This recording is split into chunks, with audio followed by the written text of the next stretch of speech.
The announced reciprocal state visits between President Donald Trump and President Xi Jinping in 2026, with President Trump traveling to Beijing in April and President Xi visiting the U.S. later in the year, represent a strategic effort to stabilize one of the world's most critical and volatile bilateral relationships.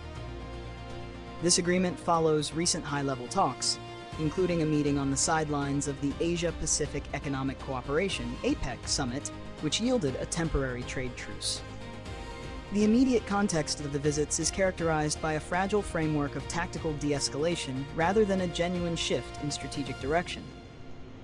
The core issue remains the fundamental structural rivalry spanning economic, technological, and ideological domains. While the White House highlighted immediate economic gains, specifically China's commitment to significant purchases of U.S. soybeans, a reduction in U.S. tariffs on fentanyl-related Chinese imports, and a one-year pause on critical rare earth export controls, the Chinese readout focused sharply on political red lines. Crucially, the Chinese statement emphasized that Taiwan's return to mainland China is an integral part of the post-war international order, a claim omitted from the U.S. public statement. This divergence highlights a significant analytical point. Both leaders are pursuing stabilization on their own terms, prioritizing domestic economic stability for the U.S. and geopolitical legitimacy for China. The agreement to hold two high-profile summits in 2026 formalizes a period of managed competition, injecting a temporary degree of predictability into an otherwise unpredictable relationship. Reasons and consequences. The primary reasons for both nations agreeing to this diplomatic high-wire act are distinct and often self-serving. For the United States, the agreement is transactional. President Trump gains a political victory by securing large agricultural purchases for American farmers and demonstrating progress on the fentanyl crisis, a potent domestic issue. The tariff reduction is a trade-off for China's promised, but historically unreliable, cooperation on curtailing precursor chemical exports. Furthermore, securing a one-year reprieve on China's rare earth export controls ensures the continued functioning of U.S. defense and technology supply chains, albeit temporarily. For China, Beijing's core motivation is the strategic use of the diplomatic calendar to manage the risk of the unpredictable U.S. administration. By scheduling high-stakes visits, China forces a degree of planning and restraint from the U.S. side. The tariff relief provides crucial ballast to China's struggling domestic economy, while the visits themselves solidify China's narrative that it is a responsible great power capable of negotiating mutually beneficial outcomes with the U.S. The consequences of this reciprocal engagement are mixed. Positive consequences. A short-term de-escalation provides necessary breathing room for global supply chains and economic planners. The renewed communication channels offer a necessary mechanism to prevent military miscalculation in sensitive regions like the South China Sea and the Taiwan Strait.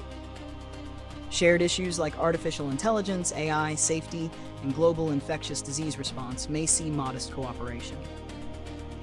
Negative consequences. Analysts warn that the U.S. may be setting a pernicious precedent by trading away national security tools, like technology export controls, for short-term economic concessions. This can reduce the incentive for U.S. allies and companies to diversify critical supply chains away from China.